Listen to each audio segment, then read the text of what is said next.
Haringkat Kaseng Khasi Students Union ke Henyotrap Youth Council ke Henyotrap Integrated Territorial Organization ru kalami isikmat ban hiar sa Umroy Airport haka arpunyo tarip nailor araja arpusa ban pakhang ya ke jingwan ke kenhun ke bertemu ban yala pajba ya ke jingdan kam ban penlong kemi ke masi haka ri India ke badai ban wan da ke lieksun haka tega jaka. Ya ke hitu layalam do General Secretary jong ke Shillong City uba balajit jerwa ban katba kidang yang habar ke airport lalak banyos ngoi ke jing perta ban penram ya ketega kenhun. Habakran sikilat patai kubor uba balajit ulaang ke hitu ke poi sa Umroy kum ke jing persya ke jing wan ke kenhun ke bertemu ban bu ya ke jelah ke jing kata ban pentut ya ke songsok songsengan bat ula pentip bagi border district kila pentip ya ke hitu ba ke sarkar kala dap ban ai jing kular banam sya ya ketega kenhun ban wan sabar ke airport. Ya wan nakaliang juga hitu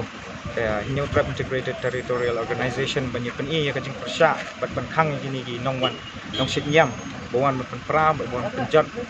ya ka imlang salang ya ka imlang salang badi kapis kata kapis kepada bo Meghalaya de kuntahi tangba katbang nidang ya keren hi mentakas ngi banaba kimya wan shu mentakas ngi te ang tahi ngila ya keren bagi district magistrate bagi keluarga andru ban nakaliang juki kila ai ka assurance ba nakaliang jong ka cabinet ru kila yo kata ka order bakin day ban ai ban la ni gini gi riu shit nyam ani ko airport Umroy Meghalaya kinum ai ban lang te nakaliang jong ki ru ki ong ba lasai ladaki wan ru nakaliang jong ka an kin khang yaki bat kin khang yaki bat kinum ai lat bakin tinku na kin ya penduk yaki local population ru te kata ka de ka assurance nakaliang jong ka authority hanrei kum nakaliang jongi ru ngin wan bait lasai bangin pen i ya kata ka jing sha bat kabor jongi ki khasi ki point ki khun kamay Meghalaya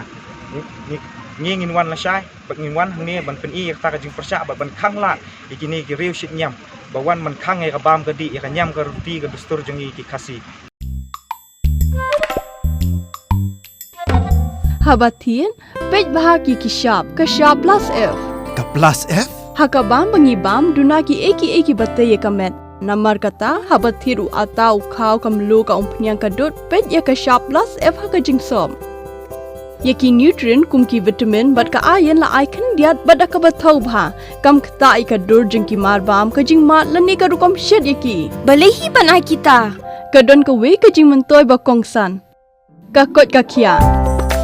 Ka nutrition bakam bha ka jing im bakam bha pendon kam daki marba medon ka shop plus F menta kasni Lawan Ra Shafi Lingba ko office jong Commissionerate of Food Safety Meghalaya.